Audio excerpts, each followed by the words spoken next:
So, I didn't love the Falcon and the Winter Soldier. Look, the reason that this review is a bit late is because I had trouble articulating how I felt about the series.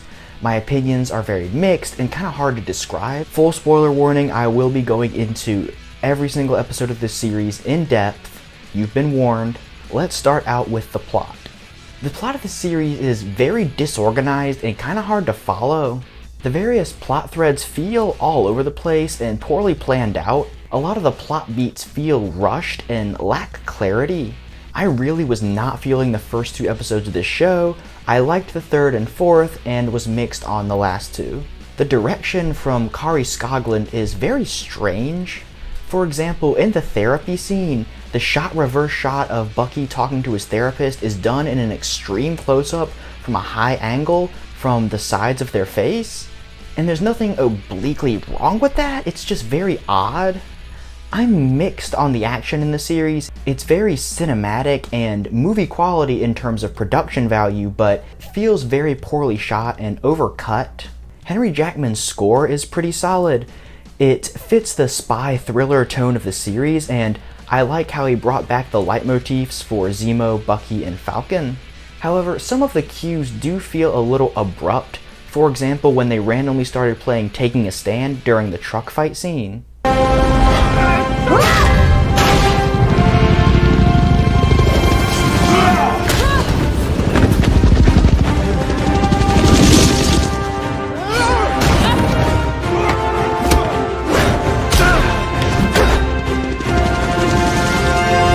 Let's look at episode 1, New World Order. This episode begins with a fantastic action scene that really shows off the budget of the series. It is cool to see Sam Wilson in his everyday life. We get to see his relationship with his family and kind of how he functions as a real person. I also liked seeing Bucky try to find his place in the new world. They do it in a way that's not repetitive of the way Steve did. The date scene was fun and it's good at being like funny awkward. I just wished it had some sort of payoff. And there's a fun but overall unnecessary appearance from Don Cheadle. Episode 2, The Star-Spangled Man. This is when the plot started to get really disorganized and confusing. It's very awkwardly paced and edited. We know that Anthony Mackie and Sebastian Stan have good chemistry. We've seen that before, but it just doesn't come through here. Their interactions just don't feel right. For example, the scene where they're walking down the road after losing the truck fight is supposed to be funny, but it just feels off. Oh yeah, I can see it working. Gears turning. Oh, they're malfunctioning. They're on fire. God, I hate you. We get to know the new Captain America a little bit more, and I really can't tell if I'm supposed to like him, dislike him, feel conflicted, or what. The battle on top of the trucks is cool in concept, but poorly shot and over-edited. And you guys knew I was going to have to touch on this, but this episode is when the awkward and very mishandled racial themes are introduced. I understand wanting to add some real-world commentary to the series. Hey, it's Black Falcon! Just Falcon, kid. No, my daddy told me it's Black Falcon. Is it because I'm black and I'm the Falcon? Well, technically, yes. So are you, like, Black kid? But these themes just don't propel the story forward at all. The scenes with Isaiah Bradley feel like they hold back the rest of the storyline. Also, what the heck was that therapy scene? Can a therapist just like order someone who's not a client to have a session with them? Like, is that a thing?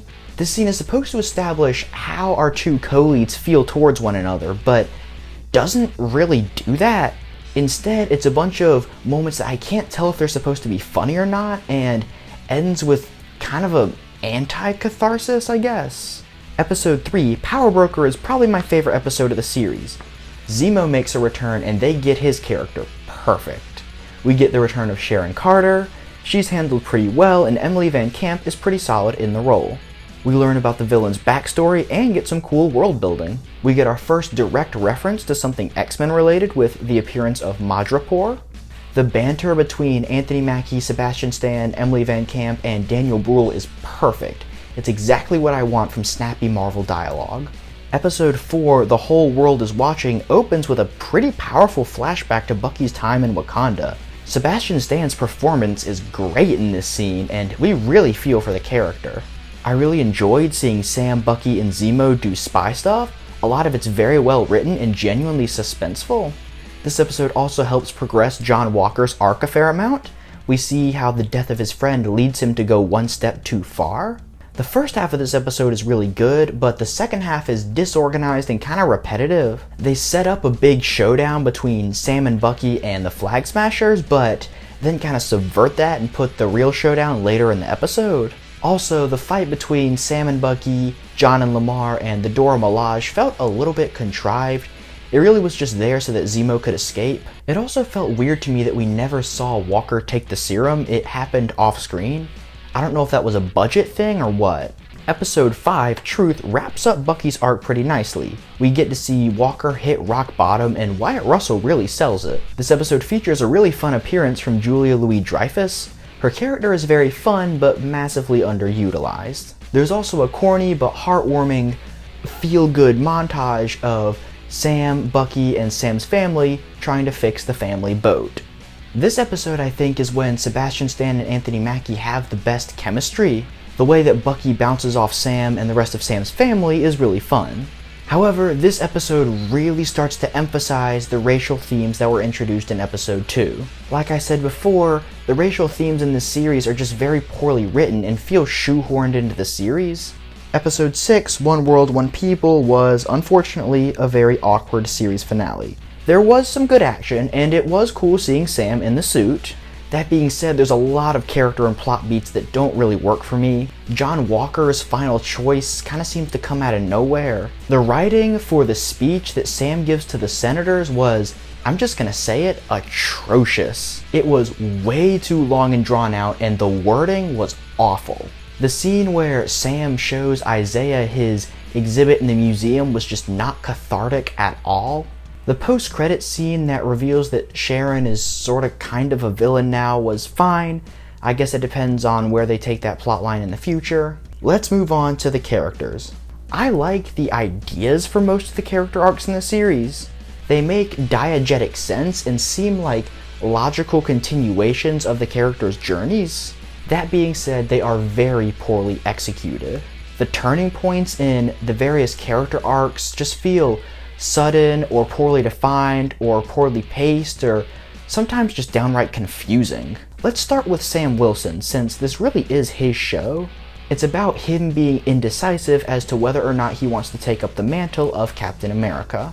Anthony Mackie does a great job, and I really do like seeing him have relatable, understandable human problems. My issue with his character arc is I don't know if it really needed to happen.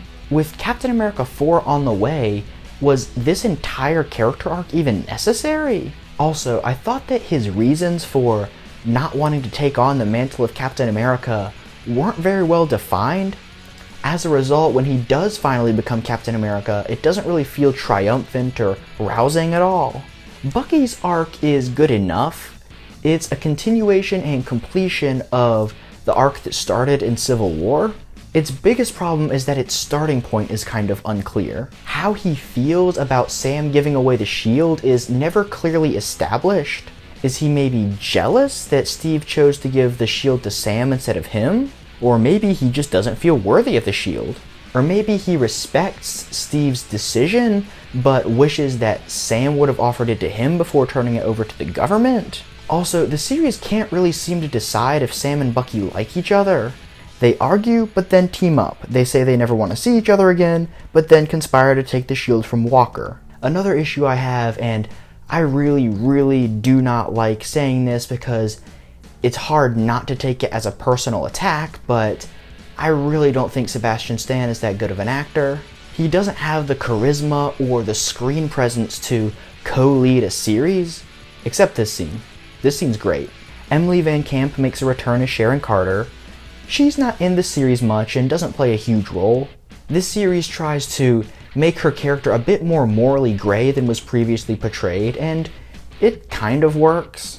I thought that her decision to help Sam and Bucky and try to get a pardon felt a little bit abrupt until it was revealed in a very obvious twist that she was the power broker and just wanted access to US government secrets. The main villain of the series is Karli Morgenthau, played by Erin Kellyman. Kellyman's performance is good, but the series can't seem to decide how sympathetic it wants her to be.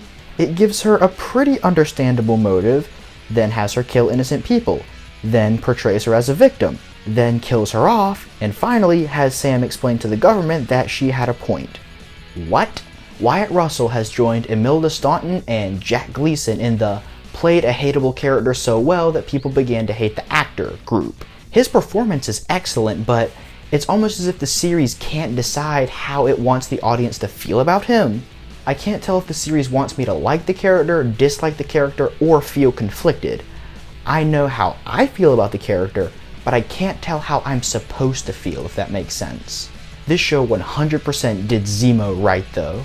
They add a lot of layers to his character and we learn a lot more about his ideology and motivation.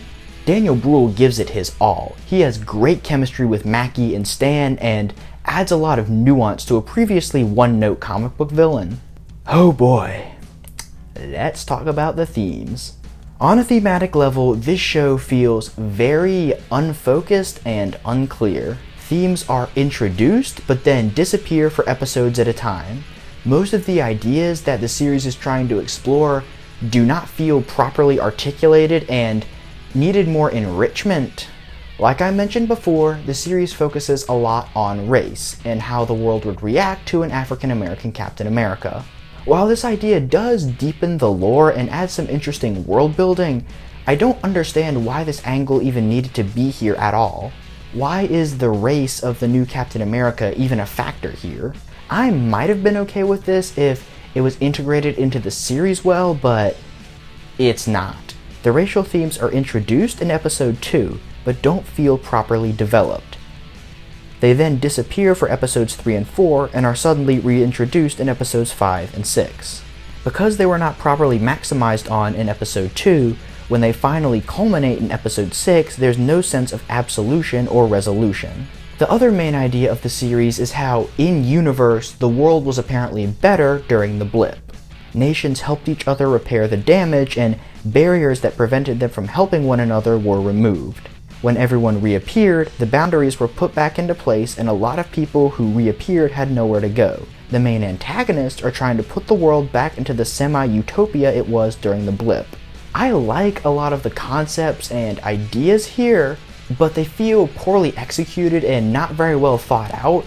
They're introduced but never really explored. So, to conclude, this series had a lot of good ideas, but a lot of them are not executed very well. The plot is disorganized, poorly written, and hard to follow. A lot of the character moments don't feel earned, and the character arcs are poorly paced. Of the two title characters, Sam Wilson's arc is stronger, but could still use some improvement. I'm gonna give it a mixed leaning negative review. So yeah, this is the first Marvel property in a while that I can really say I haven't liked very much. Maybe I'll like the series more if I ever give it a full rewatch, and honestly, I hope I do. I didn't go into the series wanting to dislike it, but unfortunately I kinda did. What did you guys think of the series? This series has been pretty divisive so far, with some people being more like me and some other people actually really loving it. I'd be interested to hear what you guys thought about it. Let me know in the comments below. If you guys want to see more Marvel related videos, here is a link to a playlist. As always, thank you guys very much for watching. Be sure to subscribe. Bye.